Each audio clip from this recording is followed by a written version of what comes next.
Hey guys, and welcome back to the channel. I know it's been a little while. I wanted to make a quick video here that answers a question that you guys have been asking literally forever. On every live stream, I get asked this question, and every time I make a video about what I'm thinking about for the future of this channel, you guys ask me basically a similar question. We're gonna get the car started, we're gonna go for a drive here, and I'm gonna tell you guys exactly why I don't owe any money on my Subaru WRX. I drive a protuned 2016 Subaru WRX. I don't owe a cent on the car. I never have. I don't plan to. And I'm going to tell you guys why that's the case and why I do that and choose to do that, because I know it's not the best financial decision all the time, and especially as I'm considering buying an R35. Well, not considering, when I'm trying to figure out how I'm going to buy an R35 and what exactly I'm going to do, it's something that I need to think about, whether or not I'm going to buy it in cash or whether it's going to be something that I do have a automotive loan on. So stay tuned and I will justify exactly why I don't owe any money on this car and why I'm considering paying cash on the GTR. And everybody on this channel and everybody that comments on those videos is like, oh, you're an idiot, you're an idiot. Well, I typically agree, but hear me out. Let's get going. Before we get too far into the video, if you want to see more WRX automotive, Subaru content, R35 content soon to come, all that good stuff, be sure to hit the subscribe button and follow along for the videos that I put out on the channel. It is the dead of winter right now, so if you guys are here for modification content, it's kind of coming soon as it gets warmer. I'm filming a series on further modifying this car. I decided to put it together almost like a series, so stay tuned for that. It should be a lot of fun. So I drive a 2016 Subaru WRX. Now this is a base model. I had a 2015 Limited prior to that, and I'm pro-tuned through Bren Tuning. I'm not heavily modded. I'm not even close to heavily modded, but I have a fair amount of mods on this car, and it's a pretty fun car to drive, and there's lots to come. I'm investing more money in the car. It should be more personal. That's the way I want to say it. Every time I make a video about buying an R35 GTR, buying the Project BRZ that's going to be coming to this channel, or just about buying WRXs and STIs in general, I get roasted thoroughly in the comment section. Now, I've mentioned both kind of theories behind buying a car. One is you buy a car and you put the least amount down as possible. You then get an auto loan at a low rate, and then you reinvest that money that you could have had and could have put into the car into a investment that is going to return a higher amount for you, and that is then going to pay off the car, the interest, and make you money. Now, I completely buy into that theory, with the one caveat is you need to have a reasonable investment that you can actually sink your money into and see those returns. Now, for a lot of you guys, especially the guys that are commenting about me considering an R35, it's a little bit easier for you because you've already made some money in your life, or you're making some money in your life, and you know a little bit about investments, and you may have the opportunity to pursue those investments. But everybody doesn't have those opportunities, so it's kind of two different crowds when you're talking WRX and R35. Now, I'm not saying that the cost of your car determines how you're supposed to use your money and whether or not you should do this. I firmly believe in a very simple principle: the fact that modifying cars are pay to play. So all of you guys asked,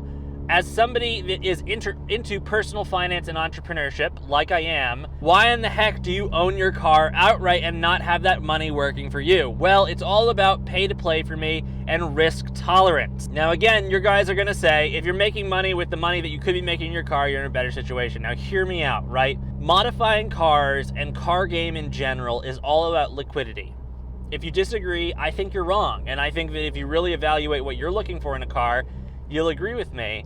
And what I really mean there is, well, if you're into modifying cars and you like to swap your cars, once a year, which is pretty reasonable for a lot of car people if you actually evaluate what they're doing, you need to be able to sell your car quickly. So the first reason to own your car outright is that you don't have to deal with a private seller and a bank and the title. Agree or disagree, it is a very known fact that if somebody doesn't have the title to a car, it's a big turnoff when you're looking to buy a car, because in most states it means you can't register that car literally forever. You need the title, and you can't really prove the car is yours until you have the title. People are going to argue there, but that's the reality. That's a small thing, but then comes the real question, right?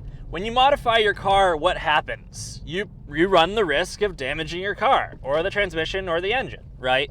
So you have this potential risk, and you have this anyways when you drive a nice car or any car. You've got the potential of high costs, and as my car skips a beat there, it's a little terrifying. This is my theory, right? If I'm driving a car where I'm stage 2, pro-tuned, I'm modified, right? I'm pushing some serious horsepower. Nothing too crazy, but I'm pushing way more than stock. I have these potential looming high costs and risks. So on a daily basis, basically it's my anxiety over the car, my risk tolerance. I've found that it's really hard to modify cars if on a daily basis you're balancing the risk of what might happen. And I totally agree with the fact that if you own your car outright and your transmission goes, you're kind of in the same place. But what ends up happening, and as a creator I see this a lot, if you buy a car out of your means and you have a loan for it, you've put your money somewhere else that's tied up, probably, to make you money, and that money is no longer liquid. So let's say your engine goes, you owe $15,000 on your WRX, you need another $9 grand, $8 grand for your engine, right? You're now in debt $25,000. You need to pay the $9 grand up front, and now it's screwed with your ability to pay back the car. And then you may have the unfortunate situation where you no longer have the money to pay back the car, and then you're living very uncomfortably so you can afford car payments, or you've got to get rid of the car that you're underwater on because you've chosen to take so much of a loan out. The car is depreciated faster than you're paying back the money, and you're paying interest. And before you tell me you're talking about the worst possible situation, it's something that I hear of all the time. As somebody that's in automotive YouTube and answers a lot of subscribers' questions and basically hears about all the negative things that happen with these cars, both Subarus and Nissans, because I've started talking about getting an R35, I hear all about it. This happens more often than you could imagine, and it ruins people's lives. The reality becomes they need to fix the car to sell it, because they need to be able to get out of the car, right? Your answer might be, don't fix the car, just get rid of it. Well, they're not going to recoup enough money, and they're going to be negative a lot on the car. So they have to fix the car to sell it, and then they have to sell the car to get out of it, and they're often left with a massive negative at the end of that. And although you might be making a smart financial decision and you're kind of avoiding the catastrophic event, these catastrophic events happen. And they happen a little bit more than a lot of creators, content people, and people online are willing to admit. So if you're jumping on a Facebook group or you've got 10 friends that say, we're all fine, I promise you, it's anecdotal. I'm not saying every build's gonna fail. I'm just saying that if you drive a built car, the chances that you have some type of catastrophic failure, whether it be transmission or engine, is probably pretty reasonable. It's probably reasonable to assume that you've dealt with a very, very expensive fix that you've had to kind of cough up on if you've been driving heavily modified cars for a long period of time. And again, it's pay to play. You take the risks, and it's something that you as a car person have to live with on a daily basis. But look, so why do I myself do it? Well, one thing, and it's not really about image, although I think it is a good image because I want people that are not sure whether or not they can take a $20,000 loan on a $25,000 car.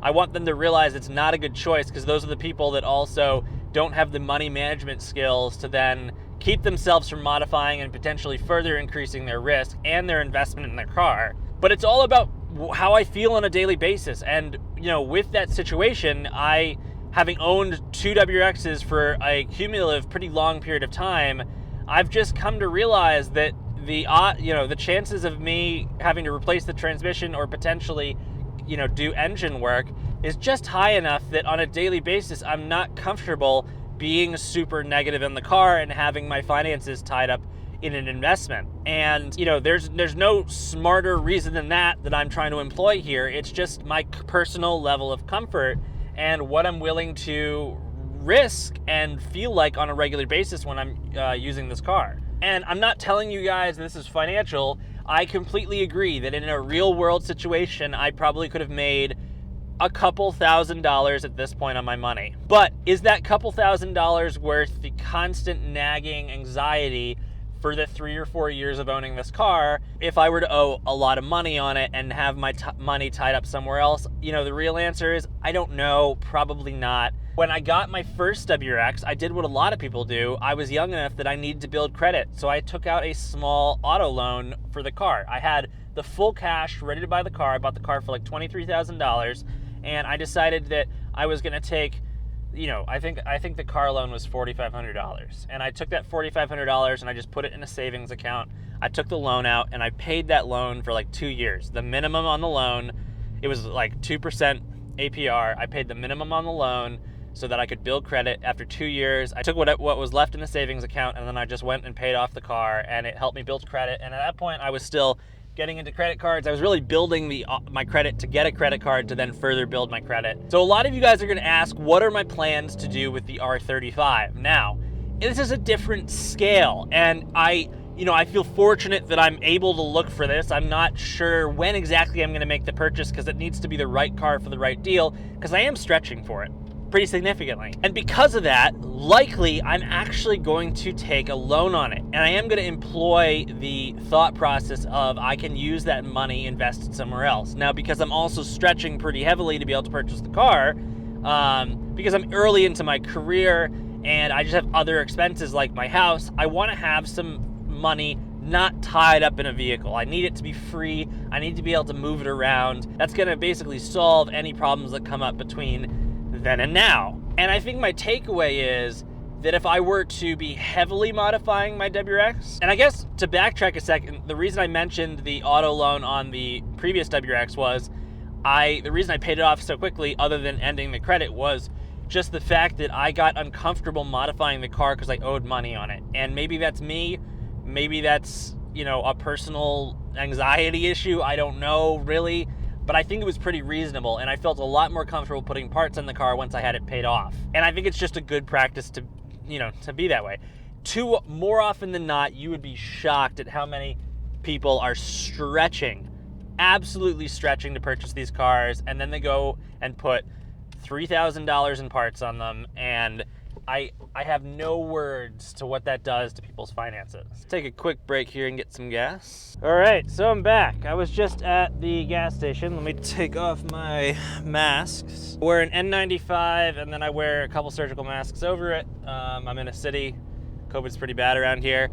Fun fact, if you guys are still here in this video, super fun fact, where I just got gas, which is where I get gas with this car essentially all the time.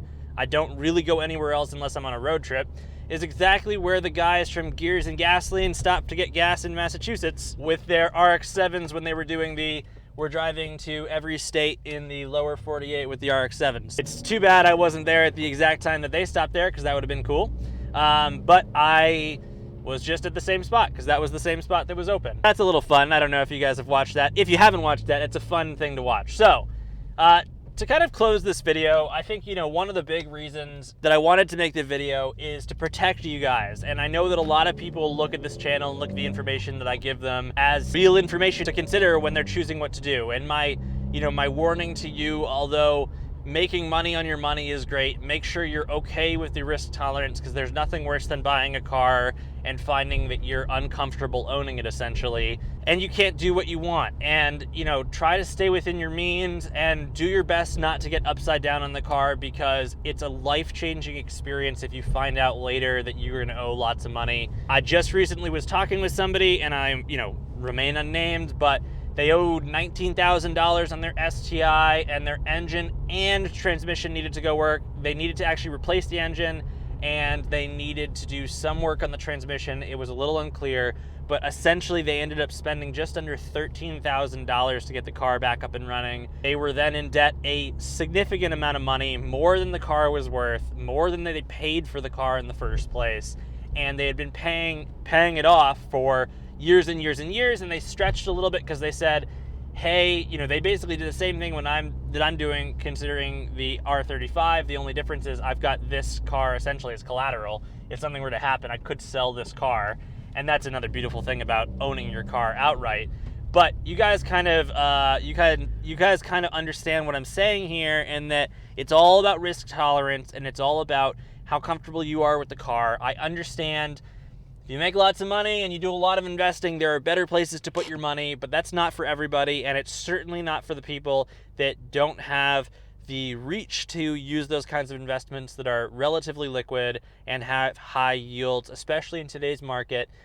There's just no guarantee to what you're doing. Again, unless you know there's a guarantee and you're in a very different place and you're probably not considering a WRX, probably not even considering whether buying that car is something that you can do. And I think that's what's really important, and being part of this community, both the WRX and STI community and the R35 community and Super community, because I've fully immersed myself into those communities, just because those are two cars that I will have on this channel and I will fully build.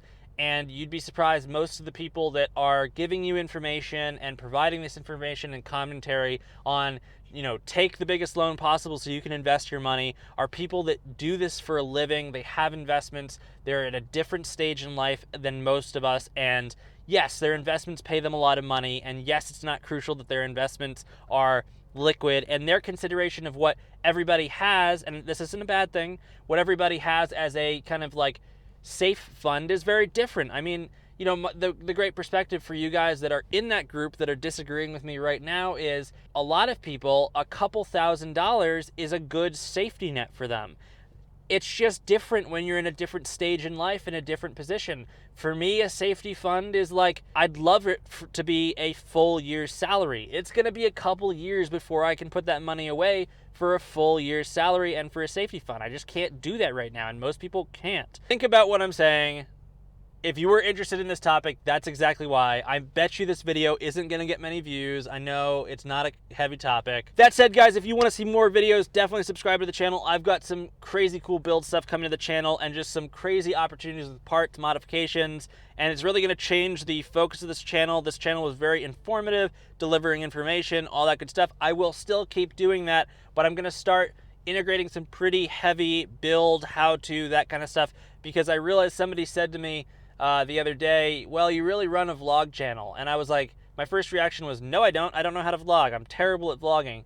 But then I realized I don't do installs enough to say that I'm not something like that. So we're going to change that. I'm going to do more installs. So definitely hit that subscribe button if you already haven't. And if you liked the video, give me a thumbs up. And thank you guys for watching. I really do appreciate it. Stay safe out there.